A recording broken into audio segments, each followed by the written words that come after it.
Hello student, class 12 बिगेट video में हम आप लोगों को डीएनए रेप्लिकेशन की सेमी कंजर्वेटिव मेथड के बारे में बता रहे थे, जिसमें यानी मैथ्यू मेसलसन एवं स्टाल द्वारा बताया गया था कि डीएनए अर्धसंरक्षी विधि जो थी उसका प्रयोग कैसे किया था। उन्होंने बताया था कि डीएनए अपने प्रयोग में जो भी डीएनए था, उन्होंने बताया था कि डीएनए में एक स्ट्रैंड जो है मूल होता है और दूसरा नया बनता है।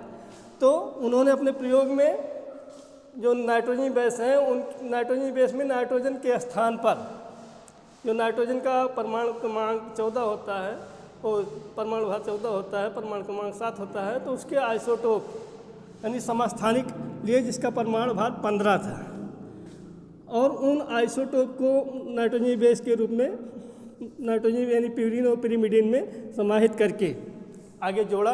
तो जो इसका जो फार यानी वो था पैरेंटल डीएनए की जो श्रृंखला थी और जो नया इससे संबंधित बना था, उसमें उन्होंने देखा कि एक तो यहाँ पर जो नए डीएनए बेस जुड़े हैं, डीएनए मतलब न्यूक्लियोटाइड बेस जुड़े हैं, उसमें सब में नाइट्रोजन 15 वाला था। नाइट्रोजन आइसोटोप क्या था? 15 था। इसके आधार पर उन्होंने सिद्ध कर दिया कि डीएनए के द्विगुणन में एक स्ट्रैंड जो है मूल होता है और दूसरा जो बनता है वो नया होता है। प्रत्येक डीएनए की श्रृंखला में एक श्रृंखला जो है नई होती है, पैरेंटल होती है, और दूसरी जो मतलब एक पैरेंटल होती है और दूसरी नई होती है। इसके आधार पर इन्होंने बताया कि जैसे जो दो डीएनए बने तो एक पैरेंटल था और दूसरा नाइट्रोजन आइसोटोप 15 वाला था। इससे सिद्ध हो गया कि यानी डीएनए का संरक्षण मतलब जो डीएनए बनता है उसमें एक पैरेंटल होता है उसकी, और दूसरी वो श्रृंखला जो होती है वो नई होती है।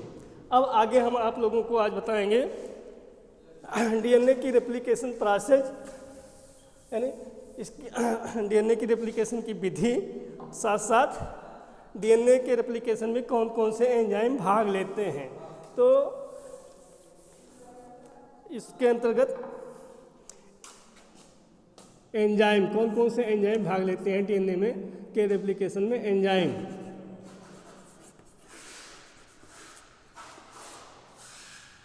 डीएनए के रेप्लिकेशन में कौन कौन से एंजाइम भाग लेते हैं। Number 1 endonuclease enzyme.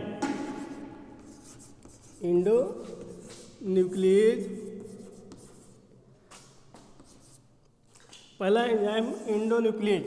डीएनए का रेप्लिकेशन कोशिका के केंद्रक के न्यूक्लियस के अंदर होता है, और वहाँ पर केवल एक ही एंजाइम, मुख्य एंजाइम, जिसको इंडोन्यूक्लियेज एंजाइम कहते हैं, ये डीएनए के खंडों को काटने का कार्य करते हैं। इसलिए डीएनए की ये इंडोन्यूक्लियेज एंजाइम जो होता है इसको आणविक कैंची कहते हैं। डीएनए की आणविक कैंची के नाम से जाना जाता है इंडोन्यूक्लियेज एंजाइम। ये डीएनए के खंडों को काटने का काम करता है। कोशिका के केंद्रक के अंदर डीएनए के खंडों को या डीएनए को काटने का काम करता है इंडोन्यूक्लियेज एंजाइम। दूसरा enzyme helicase.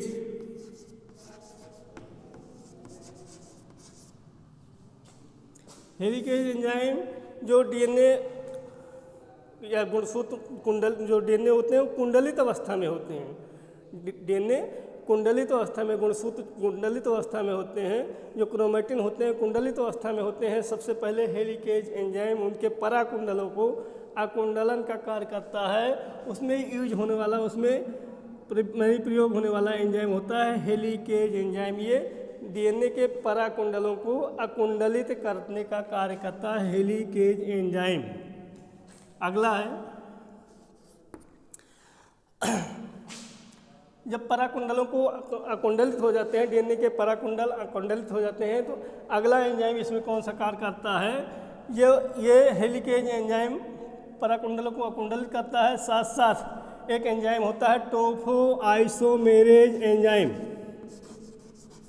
टोफो isomerase enzyme. Topoisomerase enzyme का सब मुख्य काम होता है कि जो डीएनए श्रृंखला होती है, डीएनए की दोनों श्रृंखलाएं होती हैं, इन दोनों श्रृंखलाओं को एक दूसरे से, यहाँ पर जो नाइट्रोजन बेस एक दूसरे से हाइड्रोजन बंध द्वारा जुड़े होते हैं, नाइट्रोजन बेस एक दूसरे से हाइड्रोजन बंध द्वारा जो जुड़े होते हैं, इनके हाइड्रोजन बंधों को तोड़ने का कार्य करता है टोफोआइसोमेरेज एंजाइम। डीएनए की दोनों श्रृंखलाओं के मध्य जो नाइट्रोजन बेस एक दूसरे से जुड़े रहते हैं, इन श्रृंखलाओं को जो नाइट्रोजन बेस एक दूसरे से जुड़े हैं, ये हाइड्रोजन बंध द्वारा जुड़े हैं, इनके हाइड्रोजन बंध को तोड़ने का काम करता है टोफोआइसोमेरेज एंजाइम, जिससे ये दोनों श्रृंखलाएं अलग होना प्रारंभ होती हैं या अलग हो जाती हैं। टोफोआइसोमेरेज एंजाइम ये डीएनए की दोनों श्रृंखलाओं को एक दूसरे से हाइड्रोजन बंध तोड़ करके अलग करने का काम करते हैं। अगला एंजाइम कौन सा यूज होता है?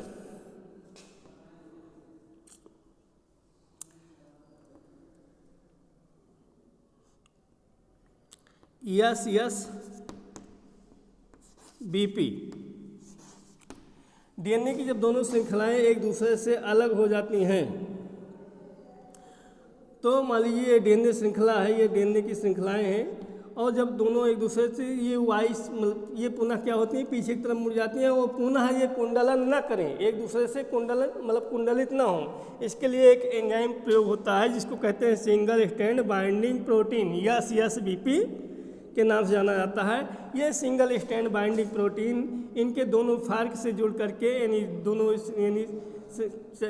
दोनों श्रृंखलाओं से जुड़ करके एक दूसरे को अलग अलग करने का काम करता है यह CSBP, single stand binding protein. ये एक दोनों श्रृंखलाओं को एक दूसरे से दूर दूर हमेशा किए रहने का काम करता है। साथ साथ ये टोफोआइसोमेरेज एंजाइम जो होते हैं, ये टोफोआइसोमेरेज एंजाइम जो डीएनए श्रृंखला जब इसकी डीएनए की दोनों श्रृंखलाएं जब एक दूसरे से अलग होती हैं, तो यहाँ जैसे रस्सी एक दूसरे से रस्सी में दो लर होते हैं और दूसरे के ऊपर दूसरे के ऊपर उलझे होते हैं, ऐंठे होते हैं, तो जब उनकी ऐंठन खींची जाती है तो ऊपर एक तनाव उत्पन्न होता है, टेंशन उत्पन्न होता है। ये टोफोआइसोमेरेज एंजाइम एक साथ साथ एक काम ये भी करते हैं कि यहाँ पर जो टेंशन उत्पन्न होता है, जो तनाव उत्पन्न होता है, उसको कम करने का कार्य करते हैं। अगला एंजाइम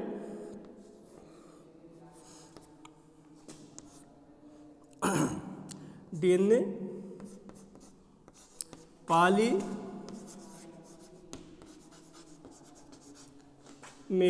एंजाइम। ये जो डीएनए पॉलीमेरेज एंजाइम होता है, इसका मुख्य काम डीएनए के जो न्यूक्लियोटाइड होते हैं उनको एक सीक्वेंस में, एक अनुक्रम में जोड़ने का काम करते हैं। यहाँ पर यानी यही पॉलीमेरेज एंजाइम ये नाइट्रोजन जो क्षारक होते हैं या जो न्यूक्लियोटाइड होते हैं, ये जो न्यूक्लियोटाइड होते हैं डीएनए के जो न्यूक्लियोटाइड होते हैं, वो एक सीक्वेंस अनुपूरक क्रम में यहाँ पर जोड़ने का काम करता है डीएनए पॉलीमेरेज एंजाइम। इसी के कारण, इसी एंजाइम के द्वारा, ध्यान दें, जो डीएनए पॉलीमेरेज एंजाइम होता है, ये एंजाइम एक संश्लेषण का कार्य करता है, डीएनए श्रृंखला के संश्लेषण का कार्य करता है। डीएनए श्रृंखलाएं एक दूसरे से जुड़ती हैं ये डीएनए पॉलीमेरेज एंजाइम की सहायता से। अगला एंजाइम इस रेप्लिकेशन प्रोसेस में भाग लेने वाला एंजाइम होता है, एक एंजाइम होता है, उसका नाम है फास्फोराइलेज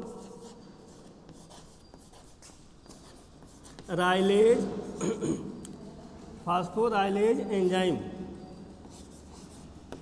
फास्फोराइलेज एंजाइम का मुख्य कार्य है कि जो केंद्रक होता है, केंद्रक में जो भी न्यूक्लियोटाइड पाए जाते हैं, न्यूक्लियोटाइड डीऑक्सीराइबोज मोनोफॉस्फेट, उनको ये फास्फोराइलेज एंजाइम मुख्य रूप से डीऑक्सीराइबोज ट्राईफॉस्फेट में कन्वर्ट करने का काम करता है। एटीपी की उपस्थिति में ये फास्फोराइलेज एंजाइम डीऑक्सी मोनोफॉस्फेट को डीऑक्सी ट्राईफॉस्फेट में कन्वर्ट करने का काम करता है, यानी उसमें परिवर्तित करने का काम करता है। फास्फोराइलेज एंजाइम का मुख्य कार्य है कि ये डीऑक्सीराइबोज मोनोफॉस्फेट को डीऑक्सीराइबोज ट्राईफॉस्फेट में परिवर्तित करने का कार्य करता है। अगला enzyme ligase enzyme.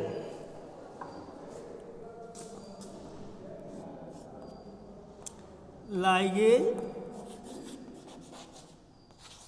Enzyme, ligase enzyme का मुख्य काम है कि जो ये लाइगेज एंजाइम जो ये डीऑक्सीराइबोज एंडोसिन मोनोफॉस्फेट के सीक्वेंस मतलब कि ट्राईफॉस्फेट के जो सीक्वेंस जुड़े हैं, जब ये मोनोफॉस्फेट में कन्वर्ट हो जाते हैं तो ये एक दूसरे से जोड़ने का काम करते हैं। साथ साथ जो ओकाजाकी फ्रेगमेंट होते हैं उनको उनके खंडों को एक दूसरे से जोड़ने का काम करते हैं लाइगेज एंजाइम। ये ओकाजाकी फ्रेगमेंट को जोड़ने का काम करता है, लैगिंग फ्रेगमेंट को जोड़ने का काम करता है। लाइगेज एंजाइम का मुख्य काम है ये जोड़ना, यानी ये एक न्यूक्लियोटाइड, जो न्यूक्लियोटाइड होते हैं इनको एक दूसरे से जोड़ने का काम करता है। अगली एंजाइम की हम बात करते हैं, 1 मिनट इससे पहले मिटा दे रहे हैं, उसके बाद अगला एंजाइम अभी बता रहे हैं कि इसमें इन्हीं एंजाइम का मुख्य रोल है, इन्हीं के माध्यम से सारी द्विगुणन प्रक्रिया होती है।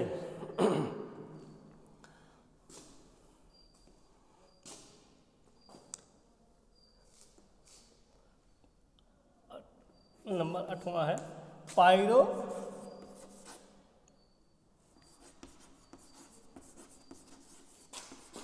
फास्फेट।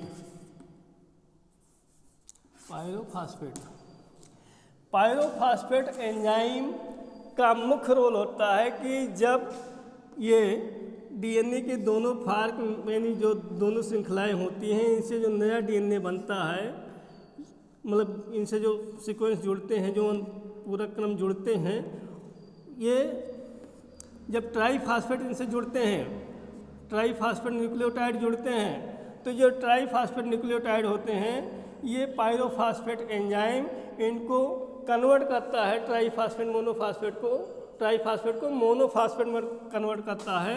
यानी जो 3 फास्फेट वाले न्यूक्लियोटाइड होते हैं उनको सिंगल फास्फेट वाले न्यूक्लियोटाइड में कन्वर्ट करने का काम करता है पायरोफॉस्फेट एंजाइम। इसी के साथ साथ एक एंजाइम है 9वां RNA primase. RNA primase enzyme का मुख्य कार्य है कि डीएनए मतलब संश्लेषण हेतु डीएनए की श्रृंखला मतलब डीएनए की जो पुरानी एक श्रृंखला है उस पर नई श्रृंखला का संश्लेषण हेतु आरएनए प्राइमर का निर्माण करने का काम करता है आरएनए प्राइमेज एंजाइम। अब इसके बाद डीएनए का रेप्लिकेशन किन किन स्टेप में होता है, किन चरणों में होता है, उसके बारे में अभी हम आगे बता रहे हैं। डीएनए का रेप्लिकेशन यानी process of replication, process of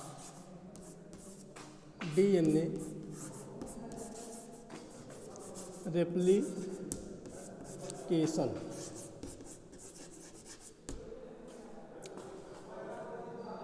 DNA के द्विगुणन की प्रक्रिया, हिंदी में इसे कहते हैं डीएनए द्विगुणन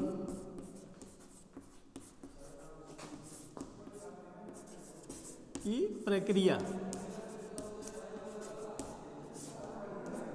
पिछले वीडियो में हम आप लोगों को ये बताए थे कि डीएनए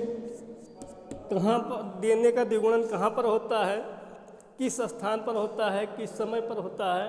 फिर से एक बार हम दोहरा दे रहे हैं ताकि ये ना समझ में आए, मतलब दिक्कत रहे कि कहाँ पर होता है कैसे। तो डीएनए कोशिका विभाजन के समय जब कोशिका का विभाजन होता है तो डीएनए का द्विगुणन कोशिका चक्र की अंतरावस्था यानी इंटरफेज के यस फेज में होता है।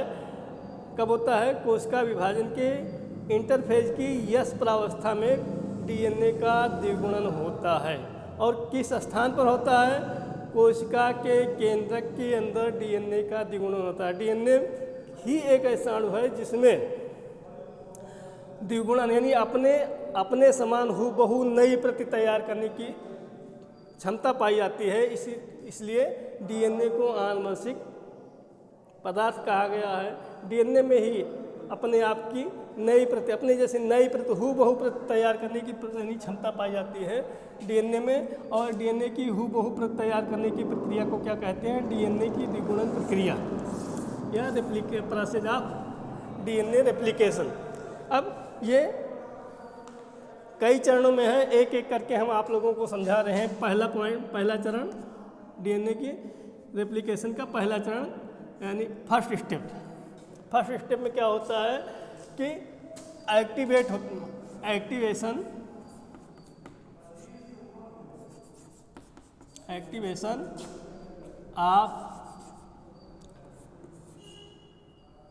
Activation of deoxy ribo nucleotide monophosphate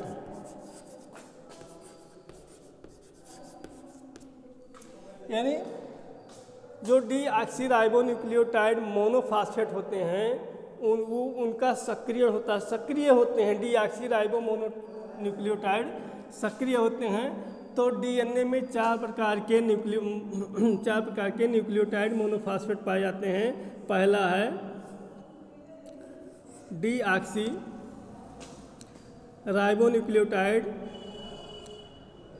deoxyribonucleotide adenosine monophosphate, deoxyribonucleotide monophosphate. दूसरा है डीऑक्सी ग्वानोसिन मोनोफॉस्फेट। तीसरा है डीऑक्सी सिटीडीन मोनोफॉस्फेट। और चौथा है पहला, दूसरा, तीसरा, चौथा है डीऑक्सी थायमिडीन मोनोफॉस्फेट। ये चार प्रकार के न्यूक्लियोटाइड कोशिका के केंद्रक द्रव्य में पाए जाते हैं। ये चार प्रकार के न्यूक्लियोटाइड कोशिका के केंद्रक द्रव्य में ऑलरेडी पाए जाते हैं और कोशिका विभाजन के समय ये चारों प्रकार के न्यूक्लियोटाइड पायरोफॉस्फेट एंजाइम नहीं, ये चारों प्रकार के न्यूक्लियोटाइड फास्फोपाइलेज किस एंजाइम की उपस्थिति में?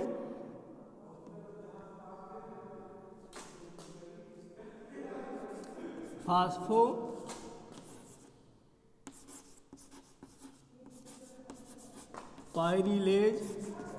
एंजाइम की उपस्थिति में एटीपी से जुड़ करके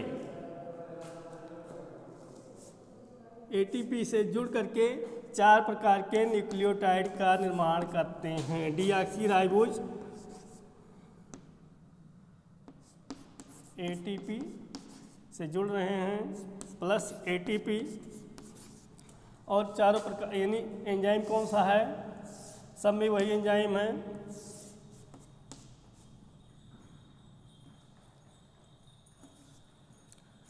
और चारों प्रकार के न्यूक्लियोटाइड फास्फोपाइलेज एंजाइम की उपस्थिति में एटीपी से जुड़ करके डीऑक्सीराइबोज एडेनोसिन ट्राईफॉस्फेट में कन्वर्ट हो जाता है। इसी प्रकार से दूसरा है डीऑक्सीराइबोज ग्वानोसिन ट्राईफॉस्फेट में कन्वर्ट होता है। तीसरा न्यूक्लियोटाइड डीऑक्सीराइबोज सिटीडीन ट्राईफॉस्फेट में कन्वर्ट होता है। और चौथा न्यूक्लियोटाइड डीऑक्सीराइबोज थायमिडीन ट्राईफॉस्फेट में कन्वर्ट होता है। इस प्रकार से जो न्यूक्लियोप्लाज्म में जो न्यूक्लियोटाइड के मोनोफॉस्फेट होते हैं वह न्यूक्लियोटाइड के डीऑक्सीराइबोज ट्राईफॉस्फेट के रूप में कन्वर्ट हो जाते हैं। यह प्रक्रिया फास्फोपाइलेज एंजाइम की उपस्थिति में एटीपी से संयुक्त होने के पश्चात होती है। पहला पॉइंट, इसको सभी स्टूडेंट इंटर के परीक्षा देना, इसलिए परीक्षा प्रमोट नहीं होंगे, सेवर है कि परीक्षा होगी और ये क्वेश्चन आता है, इसलिए ध्यान से इसको समझ लें कि इसमें जो मतलब ये होते हैं डीऑक्सीराइबोज मोनोफॉस्फेट, डीऑक्सीराइबोज मोनोफॉस्फेट जो न्यूक्लियोटाइड होते हैं वो डीऑक्सीराइबोज ट्राईफॉस्फेट में कन्वर्ट होते हैं। इसको न्यूक्लियोटाइड का सक्रियण कहते हैं, यानी इसमें न्यूक्लियोटाइड सक्रिय होते हैं। दूसरा स्टेप